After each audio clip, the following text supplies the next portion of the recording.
Thank you. Thank you so much. It is now my pleasure to introduce a leader who has done more to revitalize our nation's community than any figure in recent memory. When President Trump first took the oath of office, he vowed that our nation's forgotten men and women would be forgotten no longer. And through his unprecedented support for economic opportunity initiatives, this is not just a promise, this has come true and is getting better every single day. You know, we spent much of this morning discussing the transformational effect of opportunity zones in neighborhoods that have been neglected for so long. And it is President Trump who championed this initiative from its very earliest inception. And we've spoken about the need to cultivate a 21st century workforce, one where everyone is included. It's President Trump whose leadership has helped to usher in a time of unprecedented job growth in an America where there are now, believe this or not, more job openings than there are jobless people. And think about this. In the last quarter of 2019, 74.2% of people entering the workforce came from outside of the force. They're people who had given up, who are coming back in, and that tells you a lot about what's happening right now. And as you know, for Hispanic Americans, Asian Americans, African Americans, the lowest unemployment numbers that we have ever recorded. This administration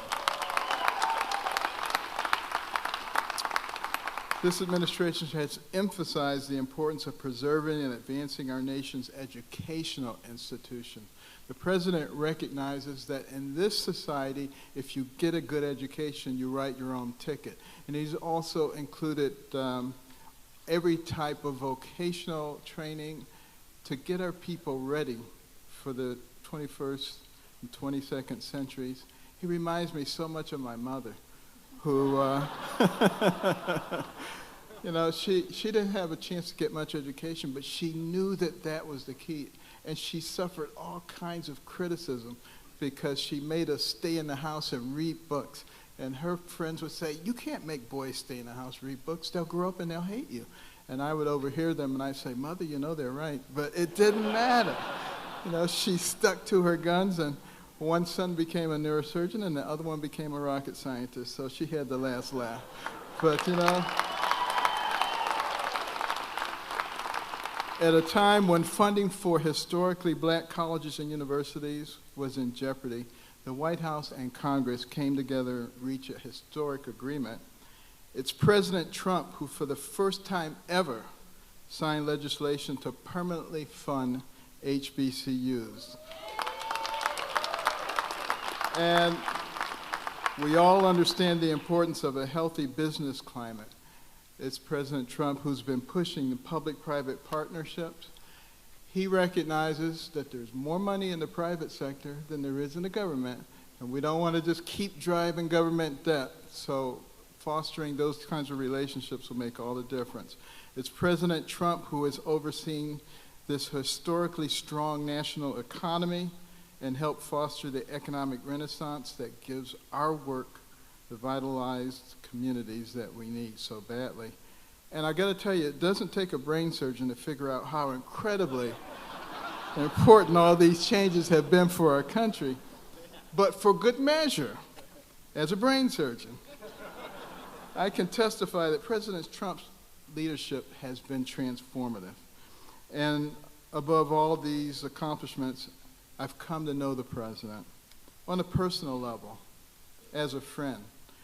He's a man who is deeply driven by a sense of kindness and compassion.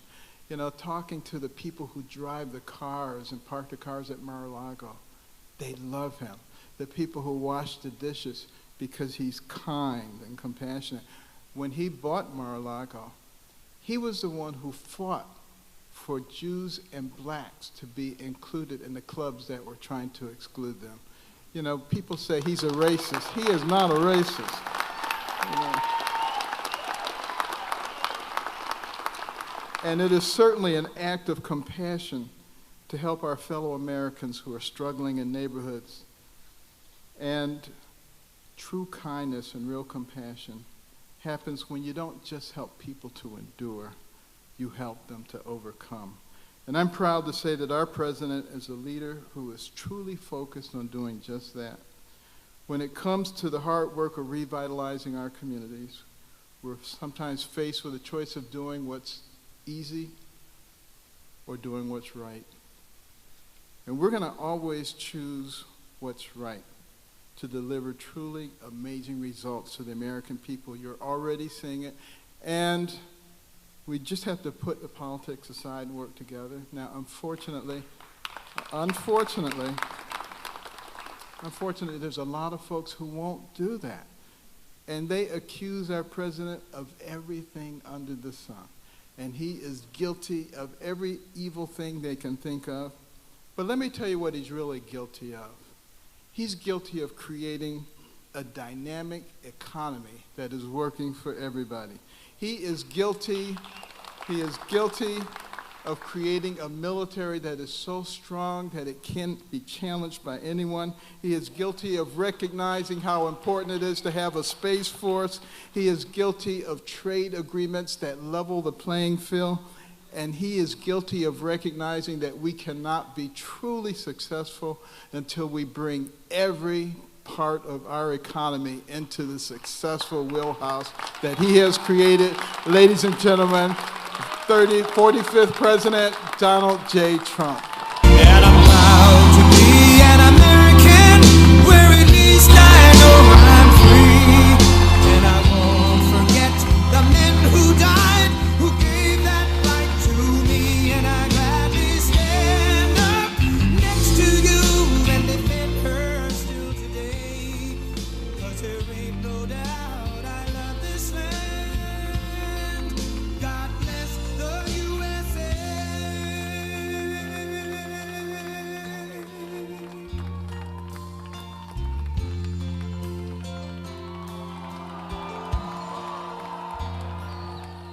From the lakes of Minnesota.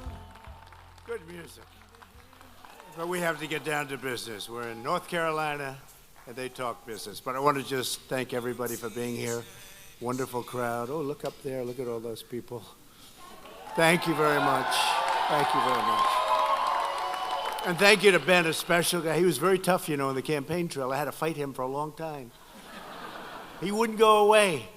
He doesn't give up, and he's smart, and he's good, and he was a great surgeon. And I don't know, he gave that up for politics. I'll have to talk to you about that. Where is he sitting? Where is he? Matt, you're going to talk to you about that later.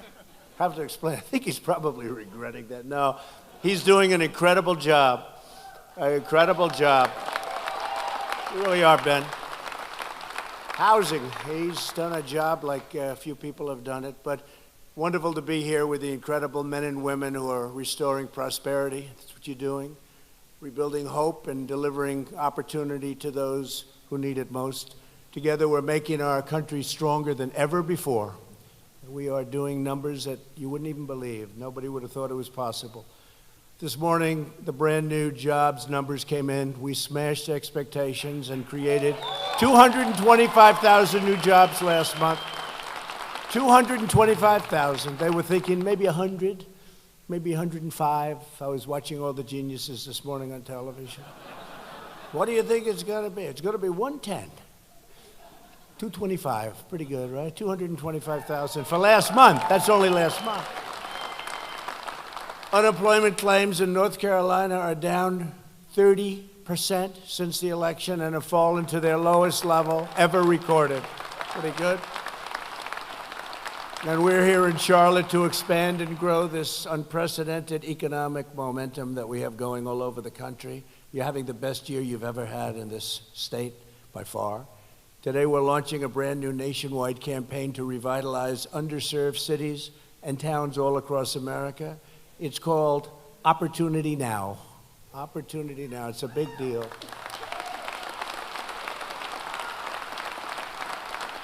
And you know, we did with Tim Scott Opportunity Zones, and they're the hottest thing you've seen. It's the money is pouring in Tim from South Carolina. And the money is, anybody from South Carolina here? Huh? Say hello to Tim. He really did. He came to my office with this idea, and I said, sounds good, but those things traditionally have not worked, and opportunity zones are amazing what's happened. Tremendous amounts of money being put into areas that hadn't seen money for decades and decades. Anyway, so what we're doing is, because we aren't waiting for tomorrow and we aren't deferring people's dreams to another day, with relentless optimism, we're taking action right now, and I mean right now, to create a future of dignity and security for all. It's going to be an incredible situation, you'll see. And we believe in no American left behind. That's what it's all about. No American left behind. In the coming months, my administration will hold summits just like this one in cities across the country, working closely with community leaders, workers, entrepreneurs, employers, and faith leaders, our great faith leaders. So many great people I've met. You know, we got rid of the Johnson Amendment so they can speak their will, right? Right? To make sure that every citizen can join in America's unparalleled success and every community can take part in America's extraordinary rise. Together, we're building the most inclusive economy and the most inclusive society ever to exist. We're fighting for great jobs, great education, safe homes, and a limitless future for our people. We're lifting high citizens of every race, religion, color, and creed. We are all Americans, and we are all made equal by the hand of Almighty God. You know that very well.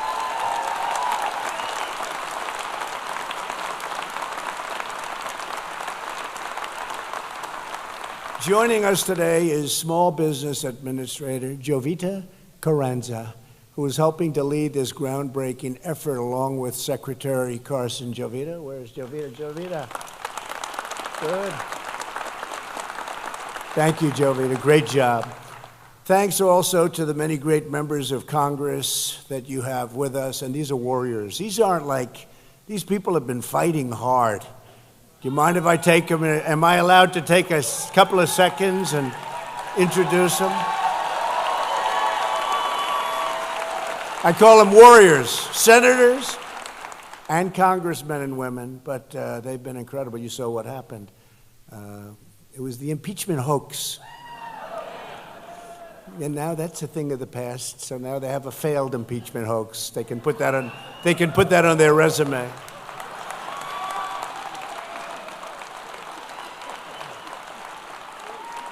That doesn't go good on a resume, right?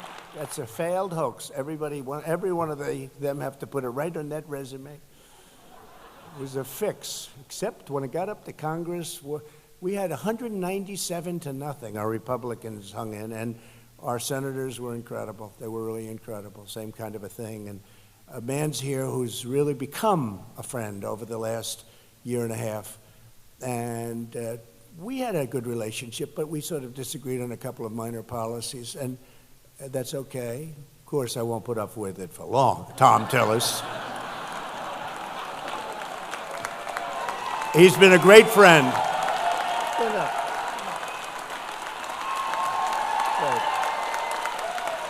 It's true. No, we just had some disagreements at the beginning, and now at the last year and a half, boy, it's been good, right? It's been good. And you have something on sanctuary cities that's going to be incredible. It got one of the big hands that, I know nobody listened to the speech the other night, but it got one of the big hands. It's going to be good. We got to push that, right?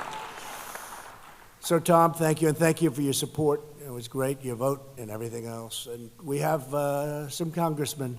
I've gotten to know them well. It's like we were in the trenches together. Representative Ted Budd. Ted. Thanks, Ted. Good job. A man I campaigned with, and he was fantastic. He handled pressure very well. They said you couldn't win, and he won by a lot. We did a little bit of a rally for two guys that are very special. One of them is Dan Bishop. Dan? Thank you, Dan. He campaigned, and he didn't choke. There was no choke. He had a lot of pressure, but he ended up won by like 5 or 6 points. it was like boring that evening. You were winning by too much. I thought it was going to be a lot closer than that, right? Richard Hudson, another one. Great. Richard, great. Great job. Everybody knows Mark Walker. Thanks, Mark. Another one of those two that I talked about recently, you know, CNN, and they all had their vans. They were all ready because they thought we'd have two losses. And they'd go out and say, Trump had a terrible night. But they both won. And this guy was pretty even. And I think he won by 28 points, right? It was like Greg Murphy. Right, Greg?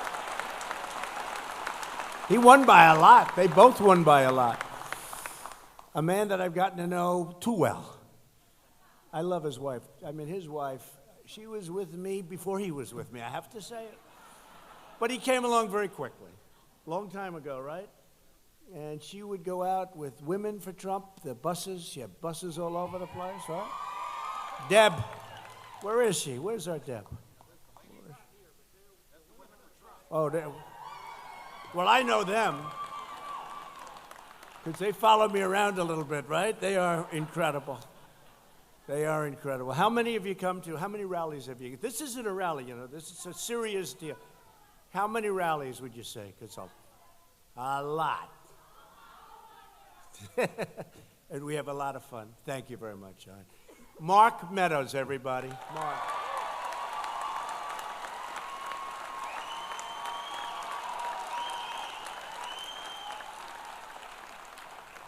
Great guy. A man who is, without question, the greatest name in politics. I said if I had his name, I would have been president at least 10 years sooner. Patrick McHenry. Right?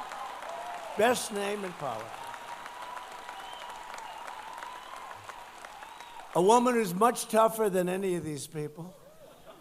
She doesn't stop, right, Mark? She doesn't stop, but she's great. We love her. Virginia Fox.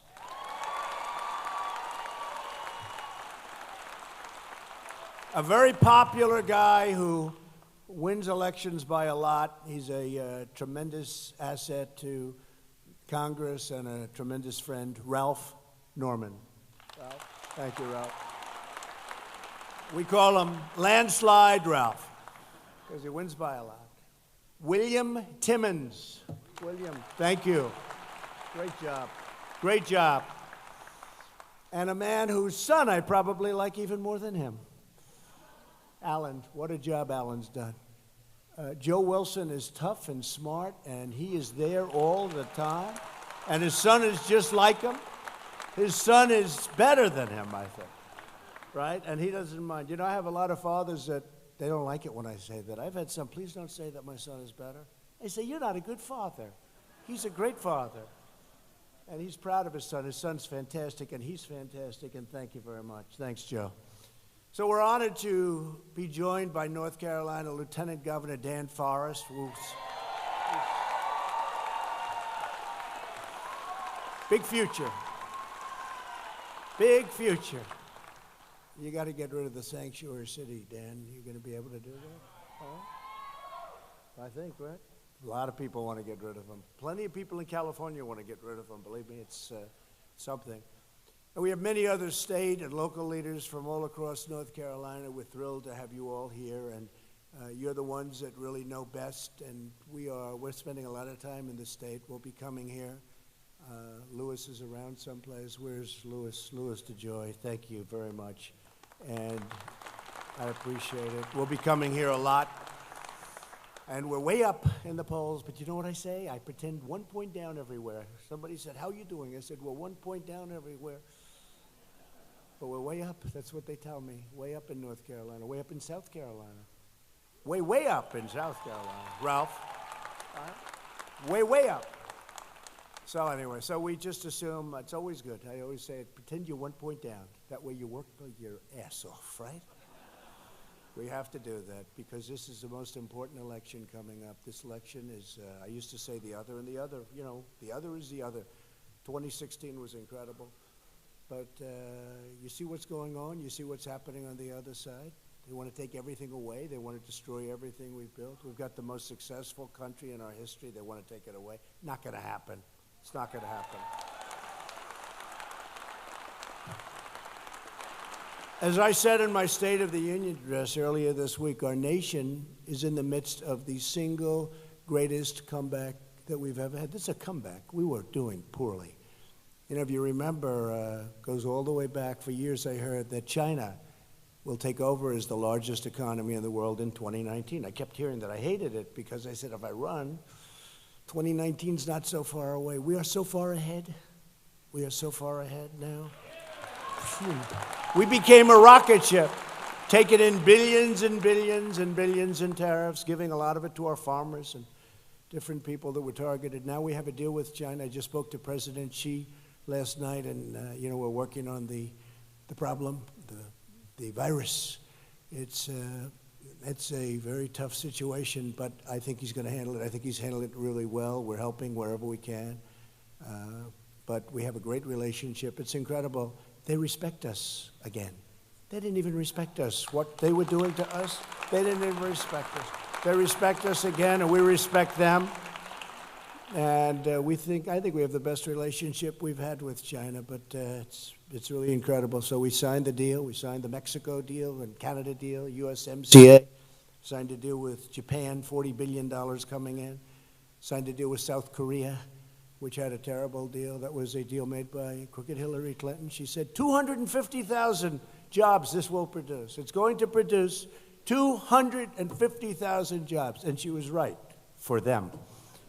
They got 250,000 jobs. She never said that. She said 250,000 jobs.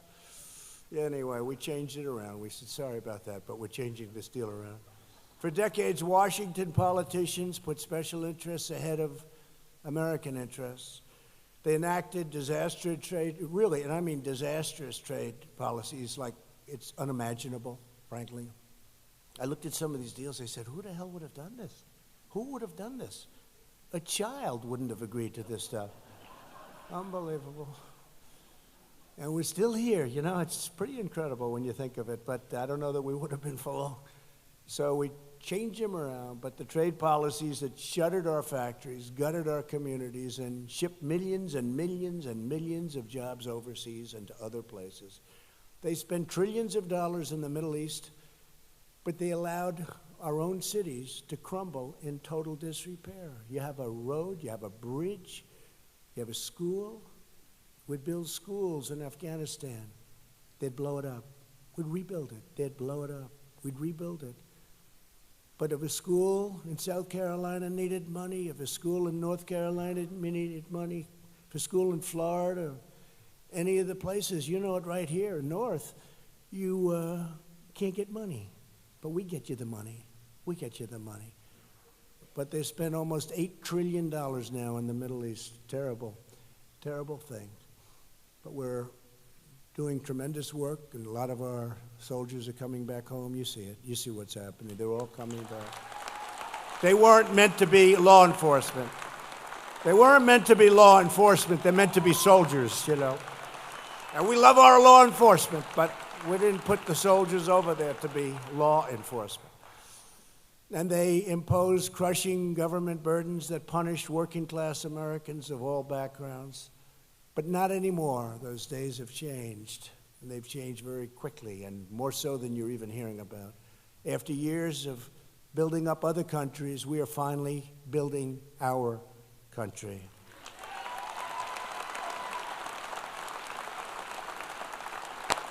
From our inner cities to rural communities all over the land, the forgotten men and women of America are forgotten no longer, because we are finally putting America first. Took a long time, a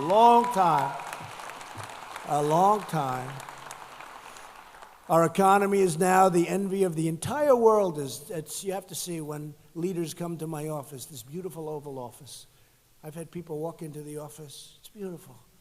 But they have more beautiful in many cases, I guess.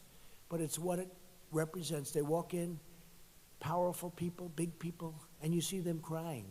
I've seen heads of corporation walk in. Have you ever seen the Oval Office? No, I haven't. How many times have you been in the White House? 51 times, I've said, at the head of a big car company. 51 times. Huh, have you ever seen the Oval Office? No. They never took me in. I'll take you in. I like showing it, right? I'll take you in. And you see them start to cry. Tough people. They haven't cried since they were a baby. Some of them never cried at all, even when they were a baby. And they start to cry when they walk into the Oval Office. Pretty amazing.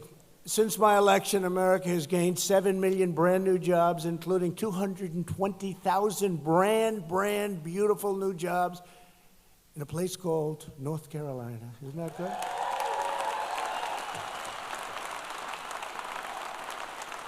Great state. New business applications in North Carolina have surged by 30%. African American workers have gained 1.3 million jobs. For the first time ever, think of this, for the first time ever, most new hires, that's new jobs, are minorities and women. Think of that, first time ever. The unemployment rate has just hit, and has been for a little while, but just hit the lowest in over 50 years. The average unemployment rate under my administration is lower than any previous administration in the history of our country. Think of that, the average rate. The average rate, and you've heard me say this many times, but I keep saying it because I think people are really getting it and understanding what's going on. This has been an incredible thing. African American unemployment, Hispanic American unemployment, Asian American unemployment have all reached the lowest levels in the history of our country. I say it because, very importantly, African American youth unemployment has reached its lowest level ever recorded. African American poverty has plummeted to the lowest rate ever recorded, the best numbers we've ever had.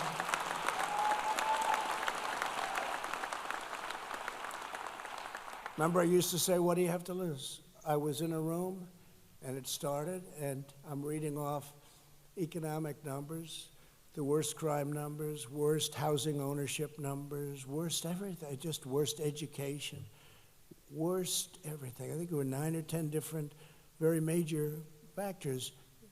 African American. I said, you've been with the Democrats for 100 years, 112 to be exact, but for 100 years, over 100 years, and they treat you badly, and they only come around 2 months before the election.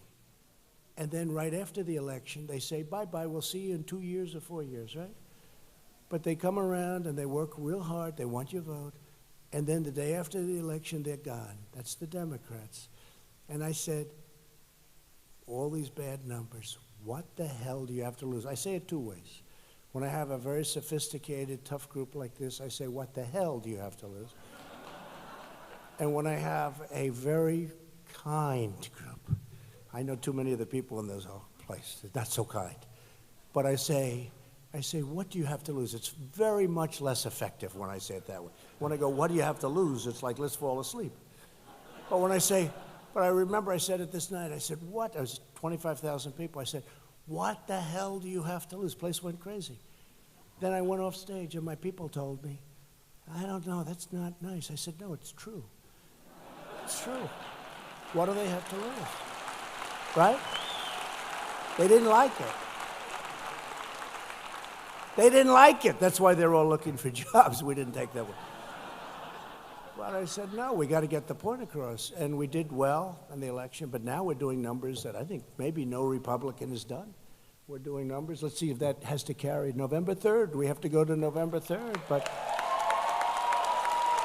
the numbers have been incredible. And thank you for putting on that beautiful hat. I love that hat. But thank you, man.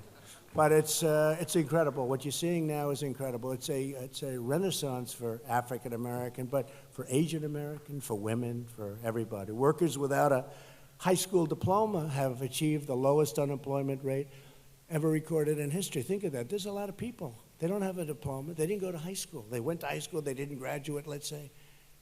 And now they're doing well. Low-income workers have seen a 16% increase since my election. That's in wages. That's a record. This is a blue collar boom.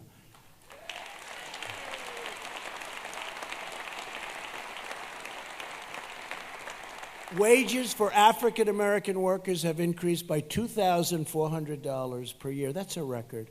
Since my election, the net worth of the bottom half of wage earners has increased by 47%.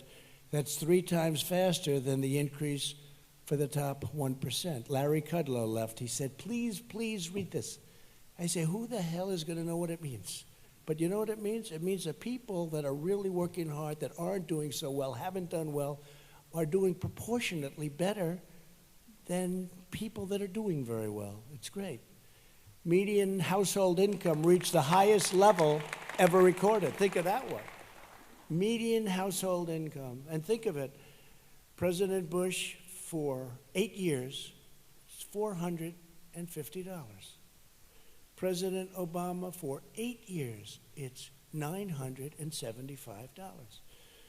President Trump, and really when they did this stat, it was 2.5. Now we're at the 3. We're a little over 3. Can you believe how fast we're going? See? We'll keep the rallies going, don't worry. Even if we win, even when we win next time, we'll do rallies, okay? But no, think of it. So you have 450, you have 975, and now you have 2.5, but let's say 3 years instead of 8 years. So it's 8, 8, and 3. And with us, when you add the tax cuts and we add the regulation cuts, it's close to $10,000, and that's in a short period of time. That's what's fueling the boom. That's what's fueling the stock market. That's why other countries aren't doing well and we are. And incredibly, according to the Gallup poll, no friend of mine, they tend to be slightly left of center, like about 200 degrees. 90% of Americans say they're satisfied with their personal life, the highest percentage ever. I wonder what their definition of personal life is. I don't know. It's a strange poll. I've never heard of a poll like that. Are you happy with your personal life? Is everyone here happy with their personal life? I know Mark Meadows is.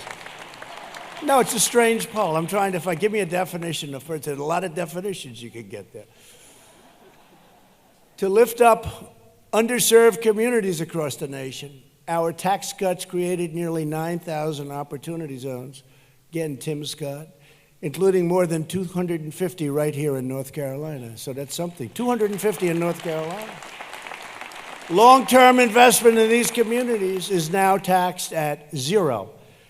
These deserving communities have not known opportunity in a long time, but now the investments are flooding in, creating energy and creating excitement like they haven't seen for a long time. One of the Americans benefiting from this gusher of new investment is a man who became very famous the other night because I introduced him during the State of the Union. Army veteran Tony Rankins of Cincinnati, Ohio. Good place. I had a summer job in Cincinnati. I worked in Cincinnati one summer. I did a good job. I love Cincinnati. The Queen City. I love Cincinnati. After struggling with drug addiction, Tony lost his job, his house, his family, and he was homeless. He lost everything. But then Tony found a construction company that does work in opportunity zones, and the company saw Tony's great skill and talent, helped him lift himself out of homelessness, break free of addiction, and these are great people. And they trained him for the new job. He didn't need that much training either. Tony is now a top carpenter who renovates historic buildings in Cincinnati. He's drug-free, and he is reunited with his family. And Tony, I'd love to have you come up and say a few words, please. Tony Rankins.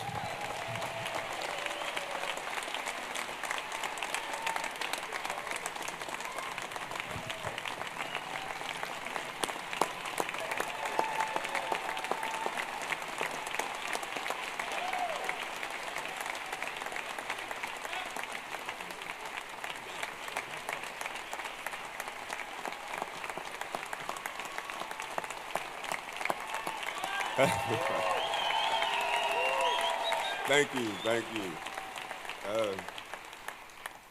I'm not a public speaker, so bear with me. First of all, I would like to thank the President for signing this bill, because without it, I wouldn't be standing here before you right now. It means a lot to me, and I know it means a lot to the people that we're going to help. I was homeless, and due to that fact, I know how it feels, and I know that sometimes when you're down, you don't feel like getting up. But with this bill that has been passed, it's going to be an opportunity for a lot of people to not be homeless and to get back on their feet and to go back with their families. And I would just like to thank the President of the United States for doing this.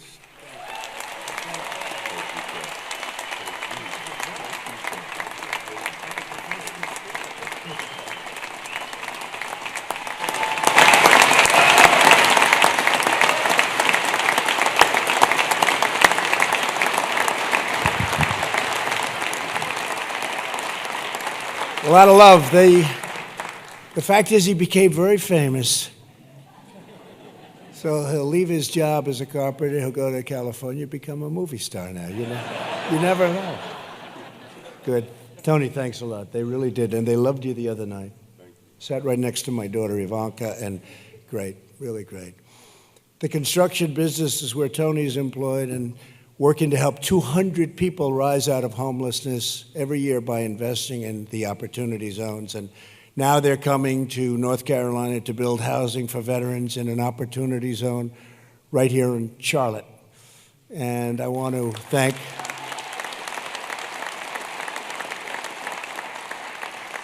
thank their founder and ask their founder, Travis Steffens, to please come up and say a few words. Please, Travis.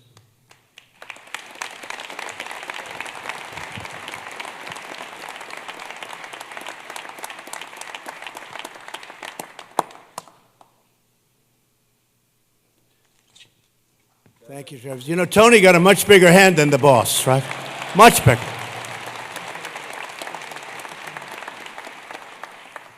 Thank you all for investing your time to be here today. It's awesome. Thank you for loving on Tony. Tony, thank you for being the man that you are. And Mr. President, thank you for passing this incredible bill. We're all here to celebrate opportunity zones, and being part of the private sector, I just really want to implore all of us to pull together for the opportunity that we have to reunite this country through this bill. We've been working in opportunity zones for 14 years, and over that time, that's when we fell in love with being able to help the people in these areas. And all of us having the opportunity to take advantage of these long-term investments, which is what's going to really make the difference, is really where it's at. And so this bill was really well thought through with this 10-year enactment, and being able to have that amount of focus on these areas is really what's going to be impactful. And understanding that putting the people first, the money will come later. I guarantee it. We're proof of that. So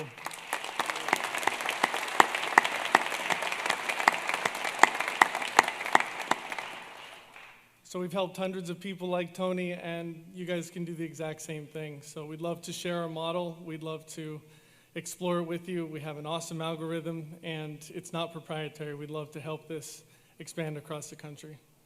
Thank you.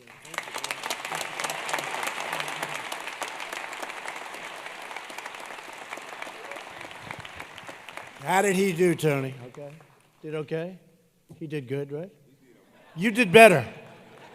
He did better. Thank you very much. And thank you, Travis. And it's 200 people, I think, Travis, so that's tremendous. 200, you'll be up to a lot more than that. To further support opportunity zones, I established the White House Opportunity and the Revitalization Council, chaired by Secretary Carson. Ben's worked very hard on it, really hard. Its mission is to marshal 17 federal agencies and coordinate dozens of existing federal programs to provide maximum support to opportunity zones. Under my administration, we're working every day to restore the American promise of upward mobility. We don't want anyone to just get by. We want everyone to get ahead, and get ahead big league. From the day I took office, I have been working to build an unlimited future for African American communities who have given, served, and sacrificed so much for our nation. Tremendous, tremendous amount. I have been fighting for higher wages, fair trade deals, safe communities, affordable health care, lower drug prices. This year, meaning last year's numbers just came in, first time in 51 years where drug prices, prescription drugs, went down. First time in 51 years.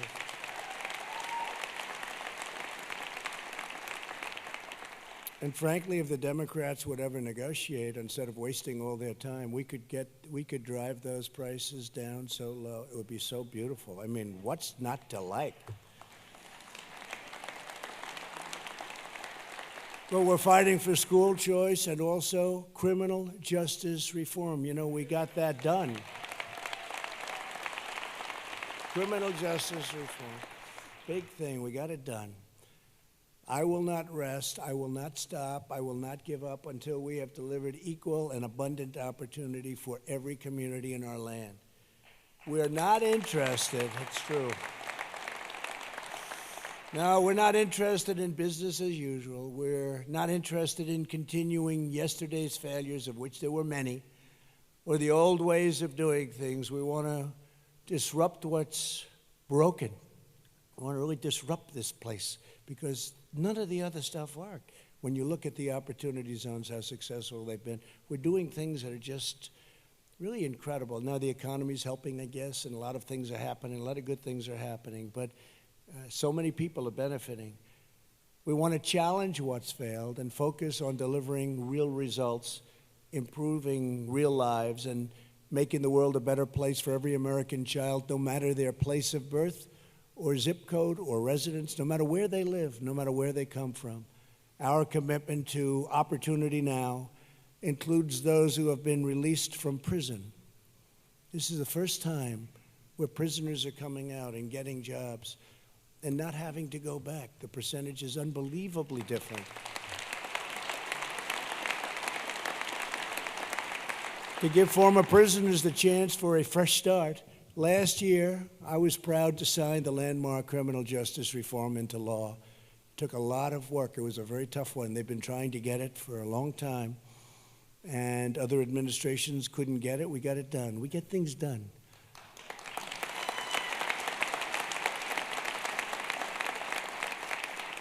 America is a nation that believes in redemption. People were in jail. You know Alice Johnson. She spent 22 years in jail. She had 18 or 20 left for something no good, but not. It's not a 40 or 50-year sentence. And she's an incredible woman. You probably saw the ad we took at the Super Bowl. And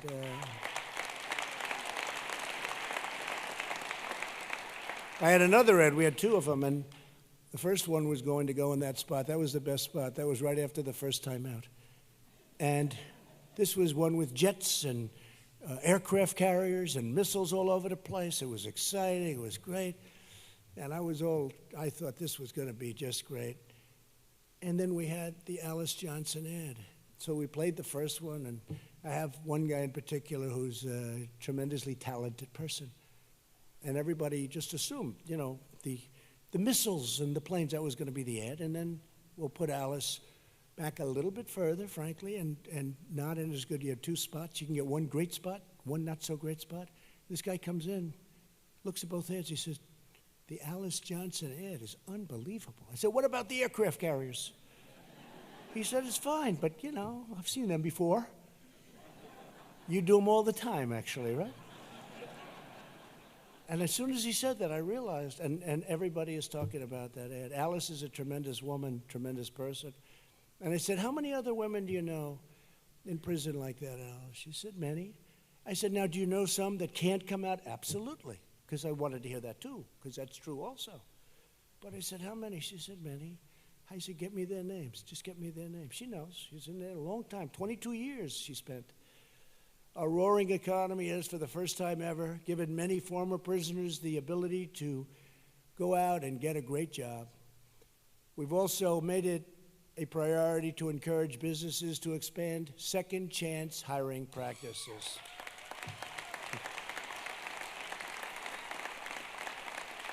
Good.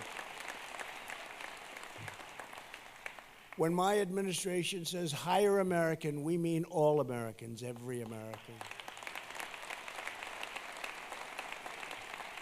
To help former inmates find housing, jobs, and support, my administration has established the Council on Crime Prevention and Reentry. Very big deal.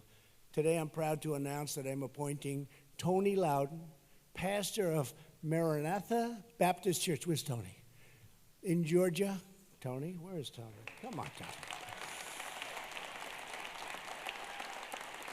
And Tony's going to be our executive director. Tony, tell us a little about your work, please.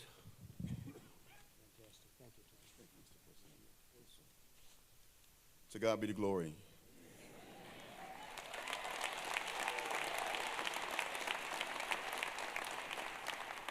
I truly want to thank our president from the bottom of my heart for signing this legislation. Too many of our men and women are ending up in our prisons and coming home with nothing to get back on their feet to. Too many of our children are ending up in our prisons. Too many of our people who are living with mental illness are finding themselves in our prisons. And here's one for you. Too many of our soldiers come home with Old Glory on their shoulders, end up in our prisons, and we are better than that.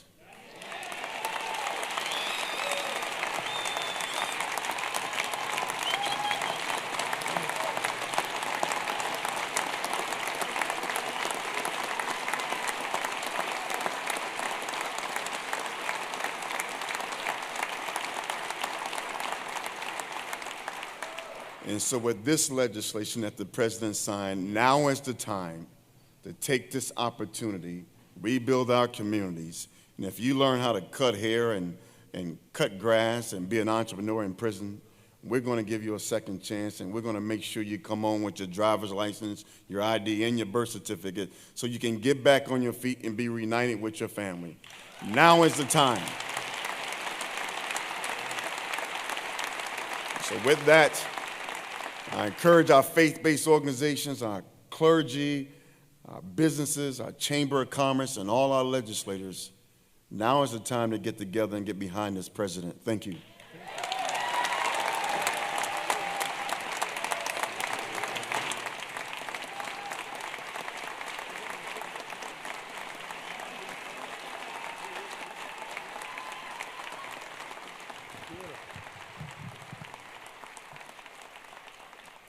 Wow. He's done that before. He's some pastor. That's what the word is. Now I understand. We're grateful to you, Pastor. Thank you very much. All of our country's African-American churches have done such an incredible job. Everything they do, they really raise the spirit of our people and lift up the conscience of our nation. And we really appreciate you being here. That was beautiful. Thank you very much. Yes.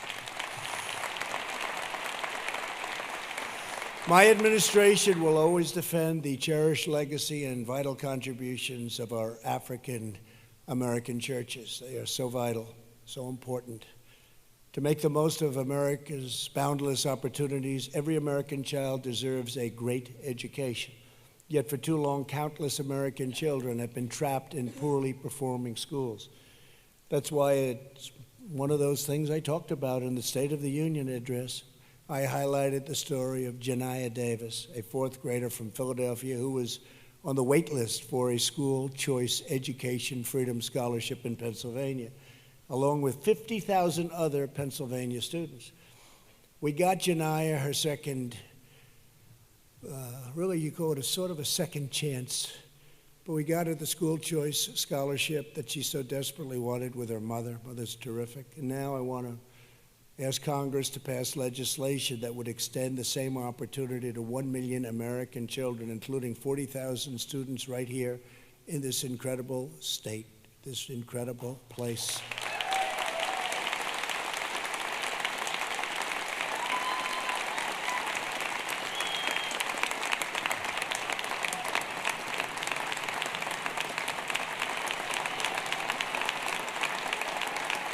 Thank you. Thank you. School choice. We all like school choice, right? Every child has the right to attend a great school. That's what it is. They have a right. So it's catching on like people wouldn't believe. In my State of the Union, I also asked Congress to support my plan to offer vocational and technical education at every single high school in America. We must be training our children so they have the skills to score well-paying jobs, sometimes better paying than if they did it the traditional way. You know, when I was growing up, we had a lot of vocational schools, and they'd teach auto mechanics, and they'd teach bricklaying, and they'd teach all these great professions that make a lot of money. And I'd be in school with people, and they didn't love doing the traditional academics, but they could fix a car, an engine, a motor. They could fix it blindfolded. They were unbelievably talented. They also liked doing it. That's what they wanted to do. And we don't really have that anymore. We call them junior colleges. And maybe that's good, but I think the vocational school concept is what we really have to look at. They had tremendous talent. I'll never forget. Tremendous talent. I sat next to one very young person at the time. That's what he loved. That's what he wanted to do. Had no interest in what we were doing, just none. And I had no interest in what he was doing, you want to know the truth. But he was unbelievable. He could fix anything. And that's what you have to do. You have to go with the aptitude in addition to everything else. And they have tremendous aptitude, but there's no place. And so we're going to go with a vocational school system where they can go out, actually make more money, and have something they really want to do. My administration is determined to give our citizens the opportunities they need regardless of age or background. Through our pledge to America's workers, spearheaded by a young woman that perhaps some of you may have heard of, Ivanka Trump.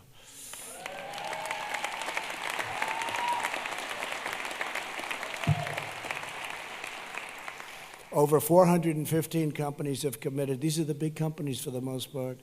Have committed to providing new jobs and training opportunities to nearly 15 million Americans. You know, when she started, she said, "Daddy, I want to help people get jobs." This was at the beginning of the administration. She said, "I'm working on 500,000 jobs." So she'd call Walmart, she'd call all these great companies. So she had a goal of 500,000, 500,000 jobs. Sounds like a lot. I said, that's a lot. She just broke 15 million jobs. Amazing. 15 million.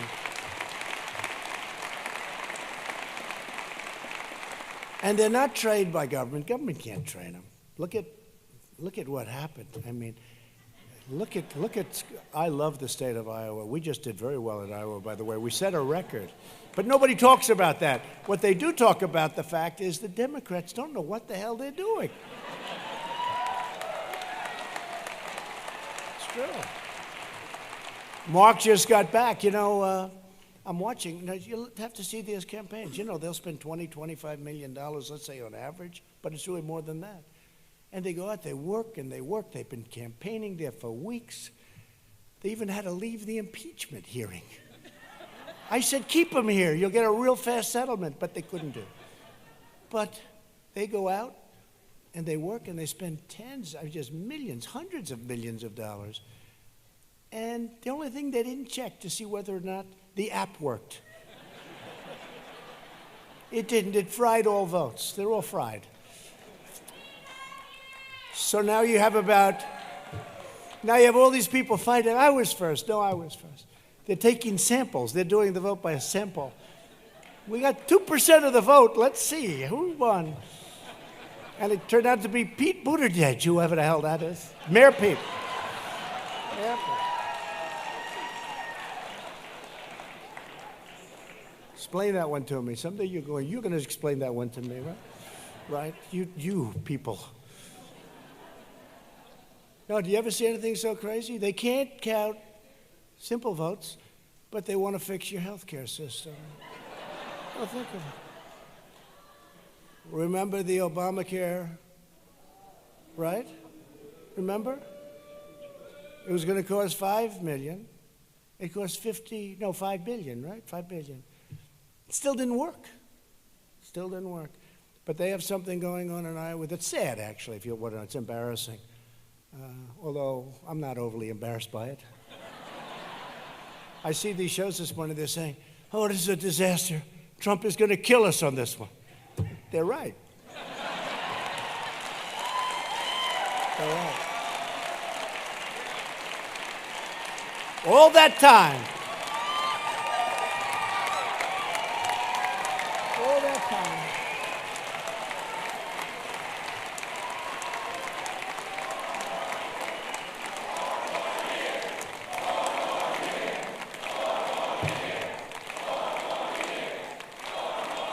Thank you very much.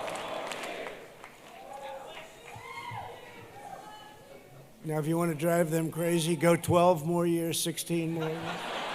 16 more years. They'll drive them crazy. Look at all the fake news back there. To expand equal opportunity, I'm also proud to report that my administration has achieved record and permanent funding. This is so important. Every year, historically black colleges and universities, for 3 years now, they'd come and see me. We need money. And after 2 years, I said, how come they come back all the time? That's not nice. That's not respectful of them. No, really, I really mean it. You understand, right? It's not respectful. They come back every year. They give them 1 year. The Democrats, they give them 1 year, and then you're supposed to come back hat in hand. And what I did, I won't get any credit for it. They'll take the credit, but you know, it's one of those things. That happens all the time. Criminal justice reform. Thank you.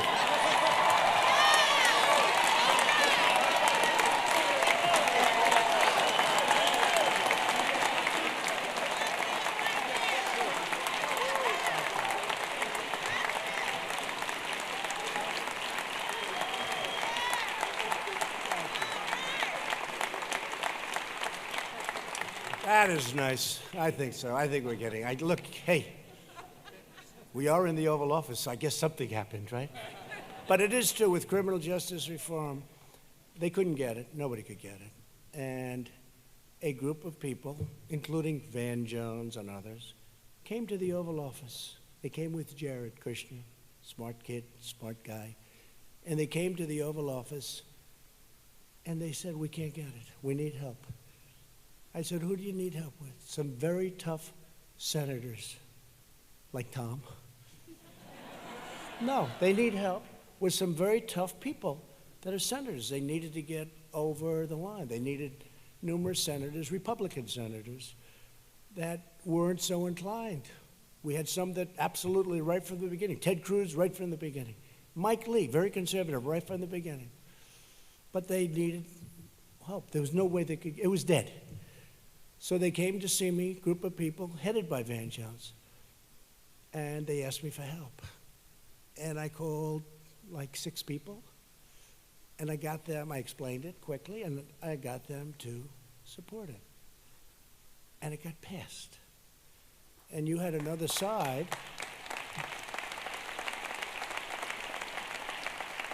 And you had another side that you know, didn't necessarily like it. But people are starting to like it now a lot because it's fair. It's just fair. And some states have done it. Texas has done it, and Kentucky has done it. States that are known as being pretty tough on law and order. So I got it done. And about a week later, I saw Van Jones making a speech. And he was thanking everybody. I called my wife. I said, darling, I'm so proud of this. Come in. I'm sure he's going to say nice things. He never mentioned my name. I want to thank the Reverend Al Sharpton. Al Sharpton, I didn't even know he was involved. I want to thank people that I never even heard of. He was thanking people. He never mentioned my name. So I had somebody call him and say, just, you don't have to do that, but if it's so tough, not fair. But, you know, you should do it. He apologized. He said he made a mistake. But it could have never gotten done without me. And sometimes, you know, in life, and you have to do this, if you're not going to get credit, you might as well take it yourself, because you're the only one that's going to give it. Sure. Sure. Right? Might as well. You might as well take it yourself, because they're not going to give it to you. So we're very proud of it. But this was another one. Historically, black colleges and universities. And I said, it's not fair. So we put them down, as you know, right? We put them down where they have long-term. They don't have to come back every year and beg. They don't have to come back and beg every year, right? You were one of the guys. You mentioned it to me. It was just unfair. These are great schools. These are schools that, that do a phenomenal job. We didn't have those schools, it'd be terrible. So now they have a long-term deal. They've got the money, and they can focus on education, right? And most importantly, we're going to ensure that the HBCUs will always be an important part of our educational system, because we were going to lose a lot of them. They couldn't do this. They just couldn't do it. They were hiring consultants, wise guys, right?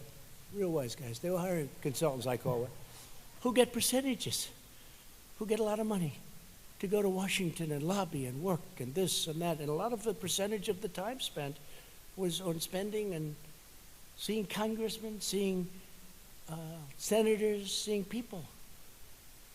And I said, we can't do that. And these consultants would say, hey, you got to give us something. They pay the consultant, just a waste of money. They didn't do anything. I never spoke to a consultant about what we're talking about, right? So we have it. You're done for long term, and that's the way it's going to be. And we might as well let you have it, but I'm very proud of that one. Thank you. Previously, federal law also restricted more than 40 faith-based HBCUs and seminars from fully accessing federal support, but my administration has stopped the federal government from discriminating against faith-based HBCUs, and some of the best of them are faith-based. You know?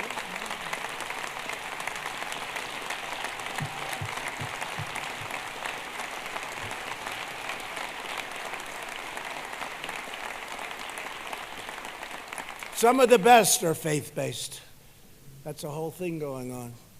It's no good. Can't do that. As part of our relentless campaign to make life better for working families, I've asked Congress to pass legislation extending family leave to new parents nationwide so that every parent can spend critical time with their newborn or newly adopted child.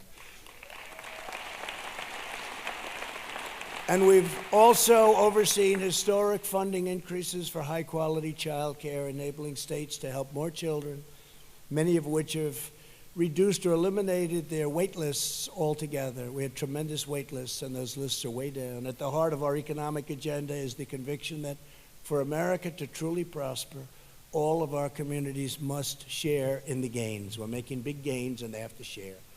Together, we're bringing opportunity back to the places that need it most. We're honoring the allegiance to the hardworking men and women whose faith, love, sweat, and sacrifice make our country run. We are restoring the bonds of loyalty that unite us as Americans. No matter your party, no matter your politics, we are fighting to deliver freedom, justice, and equality to every man, woman, and child in our land. We are fighting to bring opportunity, dignity, and hope to every block and every neighborhood all throughout this magnificent nation, and it is indeed a magnificent nation.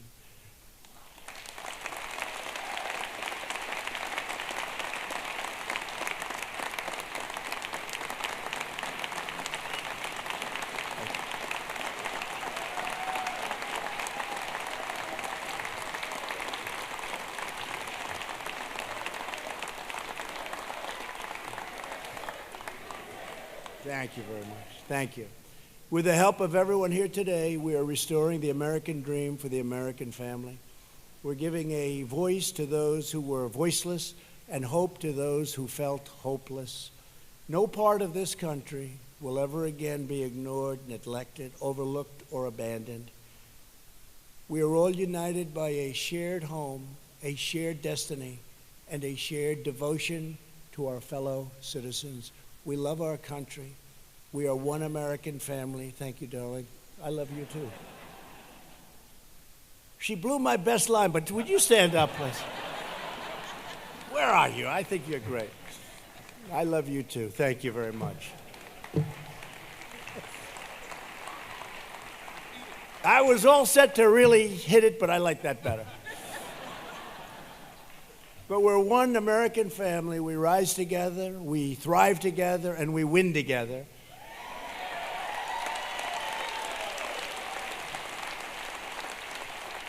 And thank you very much to all of those for your work, your drive, your commitment, your patriotism, your love for this nation. Our future has never been brighter, and my fellow Americans, the best is yet to come. God bless you. Thank you, North Carolina. Thank you very much. God bless you all.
I saw her today at the reception.